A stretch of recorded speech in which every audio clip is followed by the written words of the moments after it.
Woofy, because an entire show of Hot Topics is live right now. Ivanka's official. Will her new gig in the White House help solve some of her dad's issues with women? Plus, furious feud? Rumors that Dwayne Johnson and Vin Diesel's ongoing battle is so bad, producers have to keep them separated. And how would President Obama's former senior advisor handle the wild ways of the current White House resident? David Axelrod hits the political view.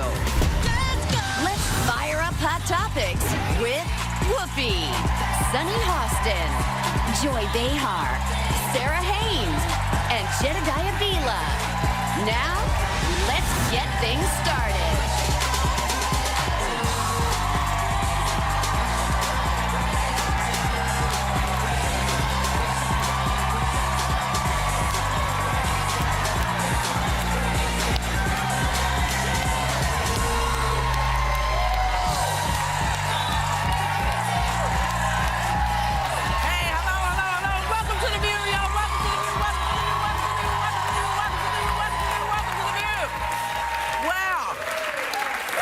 Did you know that it's Women's History Month? I didn't know that. It was. Oh, it's Just over. like black people, women only get a month too. And to help mark the occasion, a group of women at the White House listened to a speech on empowerment from the dude who's currently sitting there. Take a look. My cabinet is full of really incredible women leaders. Since the very beginning, women have driven, and I mean each generation of Americans, toward a more free and more prosperous future. And we've had leaders like Susan B. Anthony. Have you heard of Susan B. Anthony? I'm shocked that you've heard of her. Who dreamed of a much more equal and fair future. An America where women themselves, as she said, helped to make laws and elect the lawmakers. And that's what's happening more and more. So, where's the cabinet full of women? Yeah. Because this is the, and I'm only pointing this out because this meeting in particular is about women, whether women should have paid maternity leave. That's what this meeting is about. These are the guys who are deciding. Yeah. So I was just wondering if the cabinet full of, maybe he means the medicine cabinet, they're all in the bathroom. I don't know. Well, maybe the binders full of women. Maybe Steve Bannon is transitioning. That's not an image anyone needed to think about, Joy. That's not. I mean, who knows? I mean, to be fair, he has 4 women in his cabinet. He has 4. Oh my God! Some people see it He has 4 women. Bush had 4, Clinton had 6, and President Obama had 7. So he, you know, historically there haven't been that with that any. many We had to shame him into putting some women in there too. Yes, because he has Betsy DeVos, he has Elaine Chao. Nikki Haley, and Linda McMahon. Right. So And he has Elaine Kellyanne Chao, who's Conway. married to Mitch McConnell, am I right? Yes. Yes. Yeah. So he has 4. That doesn't cancel her out, though. No, I'm just saying. See, for me, his issue Where is were they in not. the picture? They're not making. They didn't go to that meeting. Oh, they didn't go to that meeting? No. All about women and what they may need help. That's a good question. So I'm just curious because I don't see any black people. Yeah. Oh no, wait, there's a shadow in the back. Wait, there's no black He people. does have the least diverse cabinet that we've seen, I think, since Nixon. Well, some have 10 billion, some have 3 billion. That's diverse. Diverse portfolios. Yeah. See, I actually think that's one area where I do give him credit, being a former businessman. I do think he's the type of person that will put the best person for the job up there. And the reason I look at Kellyanne Conway, she, love her or hate her, she did turn his campaign around. I think his daughter has been a huge business ally to him. She's very successful at bridging gaps, bridging divides between people left and right. I do like some of the picks in here he has for women. I think Donald Trump's biggest issue is not how many women he has in his cabinet, but whether or not women feel that his policies are ultimately going to help them. That's going to be the test of his presidency. Well, but so many people voted for him, right? We have 53% of Republican women did vote for him. I do wonder how they feel about the lack of women in his cabinet. Listen, it's not the lack of women, but one has to say, you know, if you don't have any women in the cabinet, how do you know if maternity leave is necessary. You have a daughter, and this is the discussion that you're having. Now, your child didn't have to deal with whether to take maternity leave. No. So where are those people who can actually speak to this? Well, she actually did, though. In her defense, Ivanka came out and did speak for paid maternity leave and was an advocate for that. So I look at her, and I think she's been a huge asset to him, because on those issues pertaining to women, I feel that she has been a vocal supporter. I haven't heard her say I think he totally listens to Ivanka. You do? I do. I respect her. See, I haven't, and she's now part of, she's in the White House now, so she is now a person working there. Maybe he should put her in the cabinet. Maybe these are the things that he needs to think about, because I gotta tell you, when I look at what the programs that they're pooping all over for women, I don't feel like this is, I can't say the other word. You know, Of diversity, whether it's sexual orientation, race, gender. I think the reason people are a little frustrated is it's very difficult to imagine a group of people legislating in your best interest when no one at the table is representative of it. Well, so I'm actually, I know that you're, Jed, you've said you're sort of a fan of Ivanka Trump, and I think that she certainly has her father's ear. I am supremely uncomfortable with the fact that he has put her into a formal White House position. I mean, we're not talking about a dynasty running the United States. This is supposed to be the government, and I think ethically, you know, this is pure and simple nepotism. I mean, but there's nothing. It's not illegal. It's not illegal. Not necessarily. George W. Bush and Obama's ethics lawyers have both spoken out to say they do believe her appointment is a violation. I think it's not. But then it would be a violation for Jared Kushner. It would be. There's a lot of the whole thing is a. He doesn't care. He doesn't pay attention to law. And at this point, he does what he wants. That's the least of our worries. You know, that's the least of it. As Women's Month, and you look at all the stuff they want to make disappear for women. I'm sorry, I'm never going to have a baby again, but I know lots of people who are going to have babies, and they need their maternity leave, because you know what? Without us, you wouldn't exist. See, I think he got the support. If you look at a lot of that, you know, I know you don't like exit polling, I don't love it either, but if you look at a lot of what women were saying and the reason that he got elected, I think a lot of women weren't focused on what people typically call women's issues, like what we're talking about, maternity leave. Not to say they're not important, but they were focused on jobs. They were focused on health care. Well, you haven't done that either. Well, that's what the taxes. That's where it's going to rest. Some really impressive women, and what did they say that did support Trump? You said they were impressive. What were they voting? Yeah, I interviewed a lot of Trump supporters for a Nightline piece that I did, and they voted along the business lines. Yeah. They were businesswomen, and they felt that he would give them enough tax breaks to run their business successfully so that they could offer health care, so that they could offer higher wages. But I got to tell you, when you look at the breakdown of the women that voted for President Trump, they're suburban moms, first-time voters, and well-educated women. I don't understand how the suburban moms square his platform with their vote. Because, listen, everybody believed that he, you know, what you see on The Apprentice is not the man, okay? That's not real, okay? And he's aspirational. Do you know what I mean? Yeah. People see that and they say, that's what, I want something like that. But then you go in and you scratch a little deeper and you go, well, what do you mean you lost $900 billion, $1 million? They don't care. You know? They interviewed Alison Camerata on CNN. She was interviewing Trump voters, and they all gave him an A. They held up an A. Yes. They think that he's doing a great job. And then when she confronted them and said, well, he didn't do this, he didn't do this, he didn't do this, he didn't do this, he's not doing this, he's not doing this, they were like, in denial that he's doing it, he's going to do it, he has obstruction. And so what the conclusion that she came to is that as long as he speaks things that they think they want, it's enough. That's not going to work when they check their pocketbooks, when they have to pay for stuff, when their health care costs go up or down. The test of President Trump is going to be whether his policy helps people or not. And if it does not, then people are going to vote him out. Well, it's going to take a while before that kicks in. Right, that hasn't kicked in yet. And by that time, God knows what he'll do.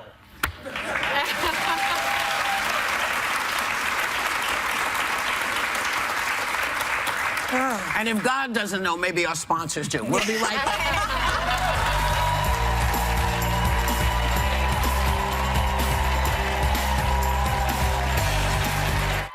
Tomorrow on The View, we're serving up big hot topics. We're talking big. Plus, we're hanging with Katie Seagal. Wait, there's more. This Guy Day Friday is a home run, cuz. Joining us is a real man, you know what I'm saying? Oh, yeah, we do, Joy. Because Alex Rodriguez co-hosts. TGIF. It's all tomorrow on the Emmy-nominated View.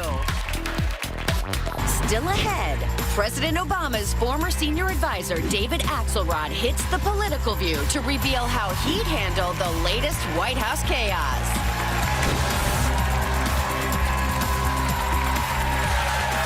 Welcome back. I think this has to be one of my favorite stories ever that I've heard in the last couple years. President George W. Bush, known to have a way with words, and he has not lost his touch. As apparently after the new guy's inaugural, the former president's assessment was, that was some weird beep.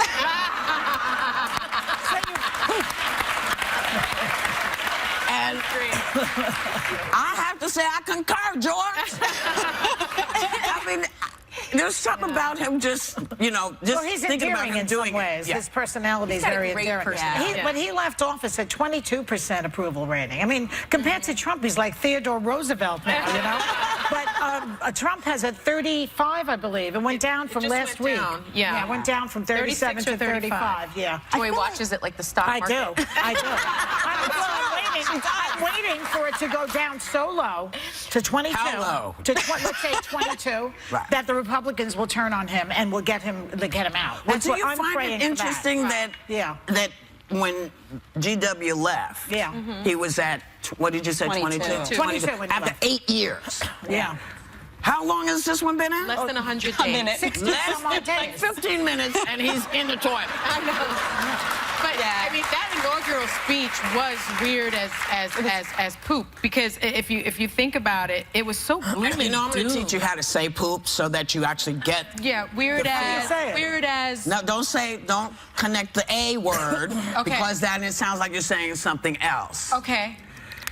It was a weird, poopy Poopy speech. speech. It was so doom and gloom.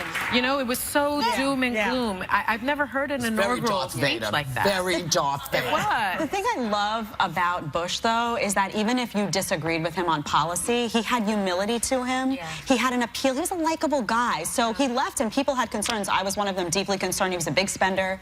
You know, got us involved in a lot of overseas stuff people didn't think we should have been involved in. But you couldn't critique the character of the man, really. And he would laugh at himself. He would do the White House correspondence, and he was a funny guy. Yeah. So you walked away and said, I disagree with him, and it wasn't personal.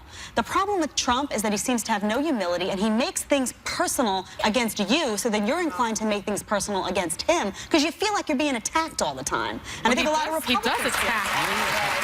He does attack. He goes, it's not very presidential when you go on the attack like that. And Well- even his surrogates go on the attack. Yeah, speaking of unpleasant truths, parents took to Reddit to post the most painfully honest things their kids have ever said. Like, you get the big fork because you're the fattest. And why does Uncle John have boobs? Well, Luca, I'll tell you a story with Luca. Yes. When he was around 3.5, I said to him, and he loves his mommy. So I said, who do you want to live with? And he said, with mommy in Long Island.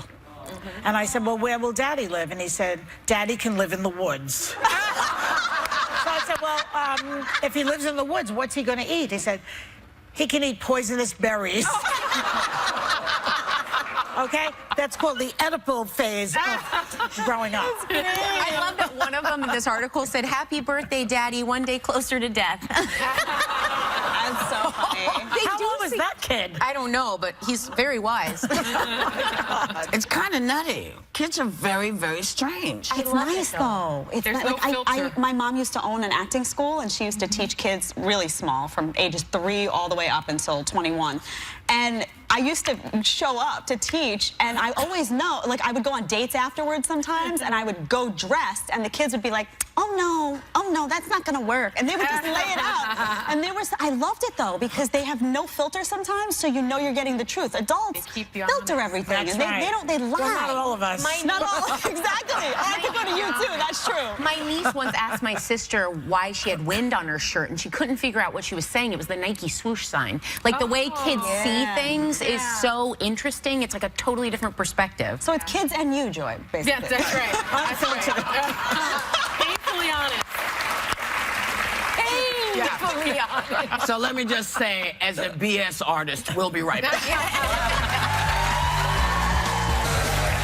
Welcome back. The White House is still feeling the sting of the collapse of the health care bill, but yesterday, Press Secretary Sean Spicer said his boss knew it stunk all along. Take a look. He understands that in order to get to 216, we have to make sure that it does what he said it was going to do, that it achieves those goals of lowering costs and creating more options. And so we're not going to create a deal for the sake of creating a deal that ends up being not in the best interest of the American people. You've got to know when to walk away from a deal that is going to end up bad. Know when to fold 'em, know when to walk away, know when to run.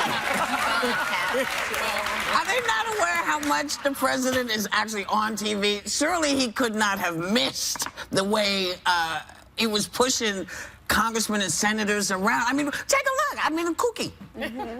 This is a great plan. This is going to be fantastic. We're going to do something that's great, and I'm proud to support the replacement plan released by the House of Representatives and encouraged by members of both parties. I think really that we're going to have something that's going to be much more understood and much more popular. I'm sorry, it's right there, Sean. Yeah, I want to scream. This has me so twisted. I want to scream out, liars, because first he supported the bill. Right. Then he bullied everybody, bullied the Freedom Caucus, threatened them to support the bill. They weren't having it. Thank you, Freedom Caucus, by the way. Then he blamed Democrats for it. Now he's on Twitter blaming, I have the tweet from him. You forgot about Paul Ryan. It's everybody's fault but his, probably because he didn't read the bill. Oh, there it is. Here's the tweet by him. Freedom Caucus will hurt the entire Republican agenda if they don't get on the team and fast. So conservatives who voted for this guy and thought he was going to be your ally, I hate to say I told you so, but I told you so, because the Freedom Caucus are the only people in there that are saying this is a bad bill. And you know what? I'm glad they stuck it to him, and I'm glad Steve Bannon and Donald Trump couldn't bully them into anything. Well, another tweet that he had tweeted out was, you were given many lies with hashtag Obamacare. Go with our plan. Call your rep and let them know you're behind hashtag AHCA. And like, I look at that and I think when we talk about the eroding trust of the administration with everything from the optics problems they have to this, I never trusted him, but for people that did, this is so sad that you're putting out there on one level, going out all over media, saying, we've got to get behind this, we've got to stand together, and then saying, just kidding, we knew it was bad the whole time. Yeah. How can you trust someone that does that? You can't. And it's interesting because in his own autobiography, The Art of the Deal, When was that written? They keep talking about it. it was written a while ago, but this is And his. he didn't write it. This is The Art of the Deal. Contemporary of the Magna Carta. His ghostwriter was Tony. His ghostwriter was Tony Schwartz. But there are some really interesting nuggets in there. He coined a term called truthful hyperbole. Truthful hyperbole. Is a The other souped word up. for that is BS. It means it's a lie, but who cares? The hyperbole is souped up. It was in the book. So it means it's a lie, but who cares? And so that sort of has been his MO in business, and it's been his MO during the campaign, and it remains And his his MO. vocabulary, tremendous, huge, everything's enormous. Yeah, there's a real crisis, though, right? But his little hands. I said it though when he was running. I said, this guy is a phony. This guy stands for nothing, and all he wants to be is the guy who made the deal. And he doesn't care what the deal looks like. He doesn't care how it impacts anybody. He's arguing. He'll be a conservative if he needs to that day to push through what he wants, so he can be a success. Why do the Trump supporters? Why do they keep supporting him? I don't know. They desperately want him to. They desperately want him to be that guy. Yeah, but they want that guy, and you know. So they're in denial. I think they're hopeful that he will at some point evolve. But you know, when you live under a bubble, and somebody comes along with a pen, It's going to burst, and you're going to get wet. Yeah. I think they also, though, desperately want solutions, and now this is the guy in power. So what do? They sit back and say, I'm hoping for the best. I'm hoping this helps my financial situation, my healthcare situation, because this is too. But disappointment, I promise you, conservatives they saw this tweet and got twisted like I did, because whether you didn't like the bill maybe because it was too conservative. Right. I didn't like the bill because it wasn't conservative enough. Draconian. But we're both principled, and he's not. Okay. He is not principled.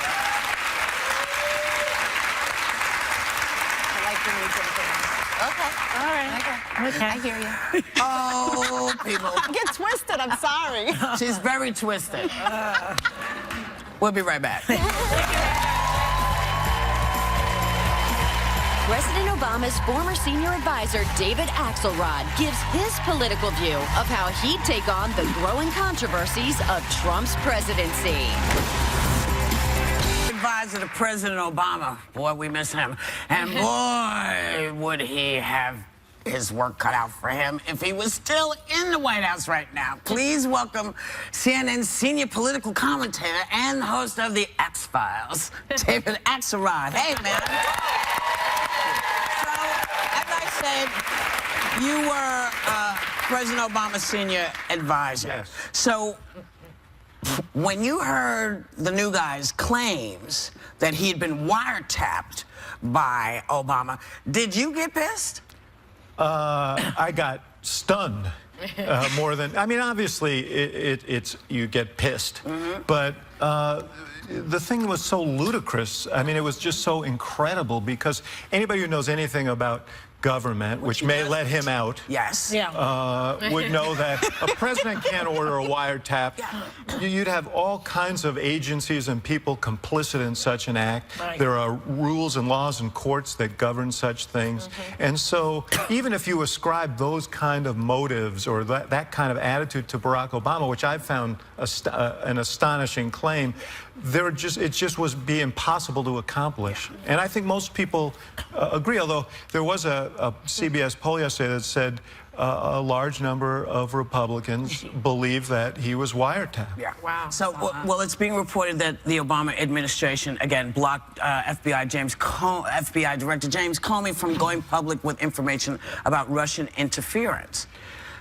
Earlier, he wanted to apparently write an op-ed in their view, and I wasn't there at the time. I was working for CNN, but their view apparently was that all the agencies should come forward at once, that this shouldn't be done as an op-ed. And in October, they did come forward. But I will tell you this, when I was at the Republican convention, there were already intimations of Russian interference. I mean, that story was out there. Remember, Manafort was ushered out shortly after that. So I don't think it was a secret that something was going on. And by October, they were very definitive about it. Yeah.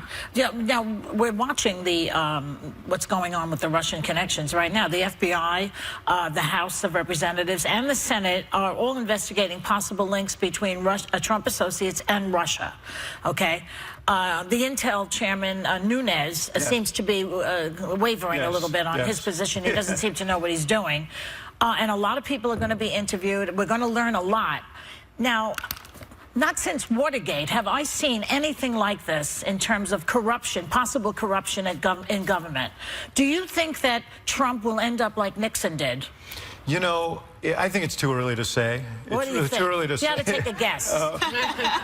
Joy's leading. Are you? Is this a rhetorical question? Look, if it is found that his folks were coordinating with the Russians and knew about the hack and knew about the leaks that were to come, that is a very serious thing. And then the question will be the Watergate question: what did the president know, and when did he know it? Right. And I think that will be a major crisis. And it's going to be tough for the Congress. Remember, back in the Watergate era, there were Republicans like Howard Baker who were very much involved in that process and put the country ahead of party. Yes. And it's incumbent on both sides to do that, because this goes to the heart of what democracy is all about. And yet, right now, I only see obstruction on their part. I don't see any of that. Well, you know, that is the Nunes thing was weird. You know, I mean, all of us who raise kids would advise him that if you sound guilty and you look guilty, people are going to think you're guilty. And that was a strange interlude. And he really sat there probe back. The Senate is on a different track. They seem to be coordinating, and we'll see. But the best thing would be if there were a national commission that was free of some of this politics that could really shine a bright light on. Yes, that would be nice. A lot of Democrats and conservatives like myself are calling for Nunes to remove himself from this investigation. There's a lot of strange behavior that went on. He secretly visited the White House. Then he twice. Right. He went and got the information and then ran back to give it back to them. Right. Then he goes back. He doesn't tell his own intel committee, but instead tells the president and the media. Very strange behavior. There, people are saying, myself because he was on the transition committee. Right. He was on the transition team. He has. So is he there? Is he protecting the president, or can he be an advocate for actual transparency in this process? My view is that this was right after the day after the hearing where Comey testified and Admiral Rogers testified, and it was a terribly embarrassing hearing for the president because they knocked down this whole notion of the bugging. And I think Nunes was, my theory is he may have been whistled in and told, you know what, because now he's also canceled a public hearing that promised to have other revelations. So I think he's, he's under maximum suspicion here, and he's going to continue to be under pressure until he redeems himself by showing that he can run a clean investigation. Well, you heard us talking about a little earlier about Ivanka. She became an official federal employee, and she's now advising her father along with her husband, Jared Kushner. Do you think this is a problem in regard to nepotism? Well, look, there's nepotism issues, there's conflict of interest issues, and there's one more issue. I know her and I know Jared, and they're both very bright, skillful people, but they've never been in government.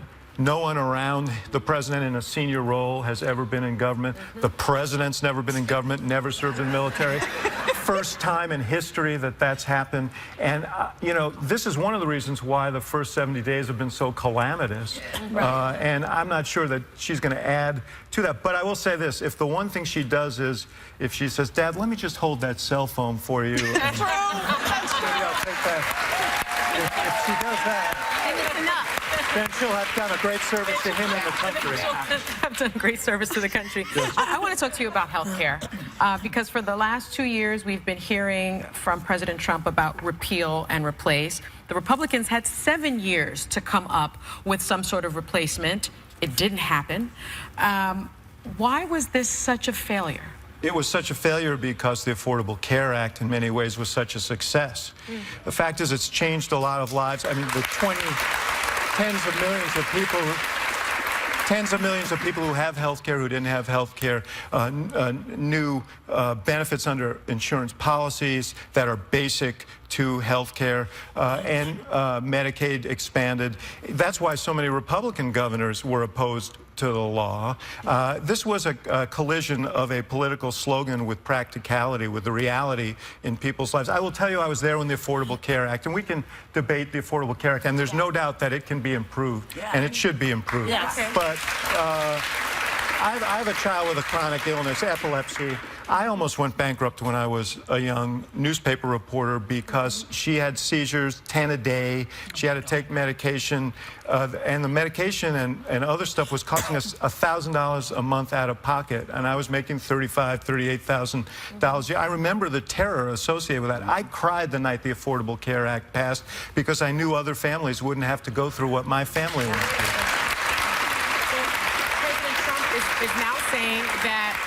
President Trump is now saying that there will be some sort of health care deal and that it's going to be easy to get that done. Well, as you pointed out earlier, sometimes he's a little inconsistent.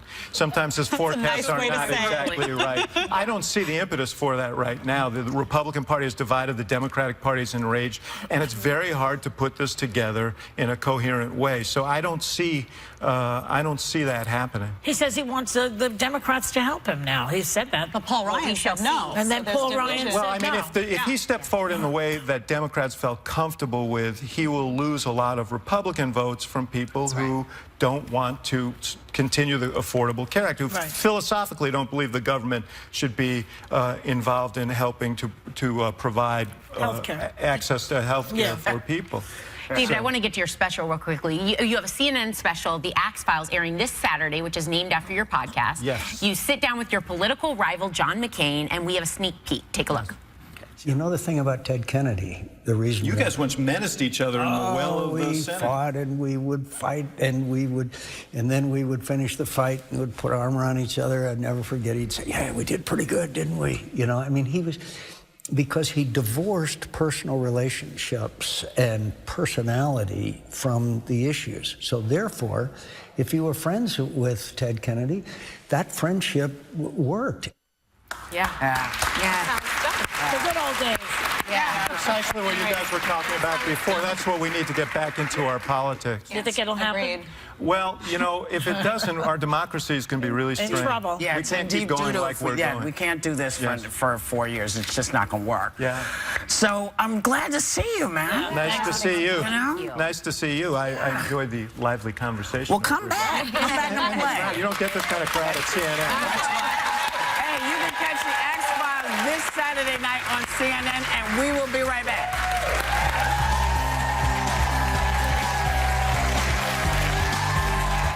So are you allowed to have wandering eyes in a relationship? You're married, not blind. Remember I was dating a guy and somebody walked past us and he actually had the nerve to kind of do one of these. I was like, who does that? I do. And then you get up and go. Keep your eye on The View.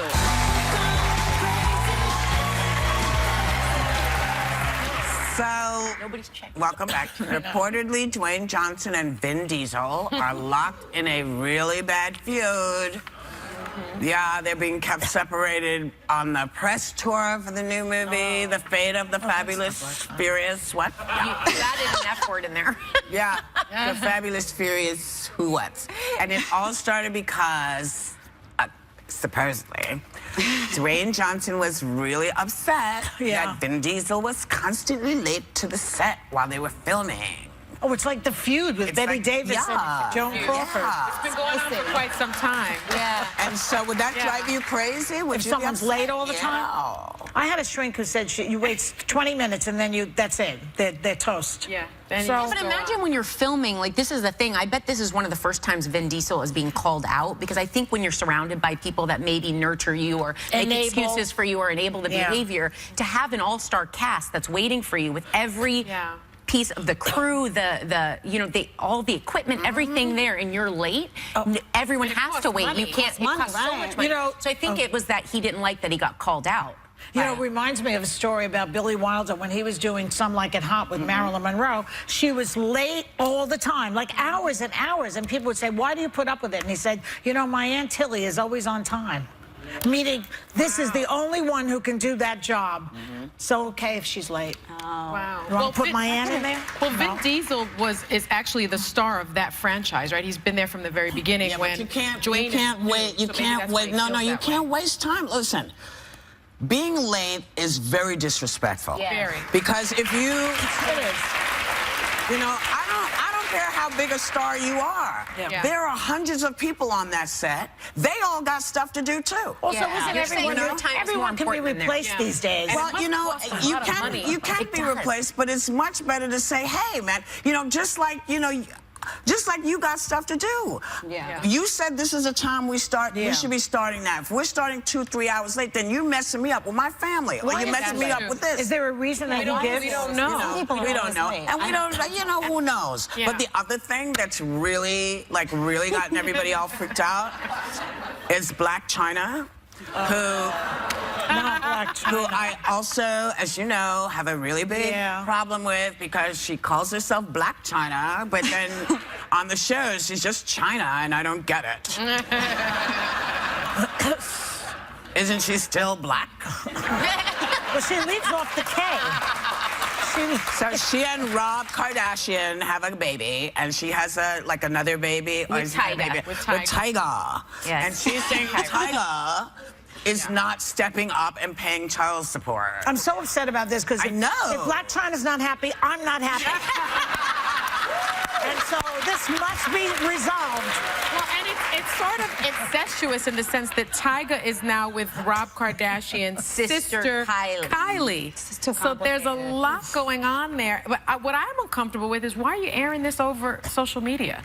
About your child, because the internet is going to be out there forever. What about when he's old enough to read it? Isn't that's part of the Kardashian crowd, right? Yeah. Now, it seems to me that the Trump family has taken over for the Kardashians. And they need some juice, you know what I'm saying? Because nobody's checking for the Kardashians in the way they used to. That's right. Joy always says that. Nobody's checking for the Kardashians. No, it's Audrey that says that. Joy does not say that. All right. Please. Bitches.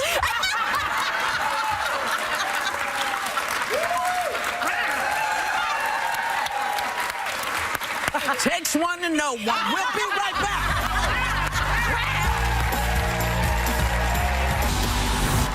Guy Day Friday hits a home run when Alex Rodriguez mans the Hot Topics table. And actress Katie Seagal opens up about her 15-year battle with drug addiction and how she finally broke free.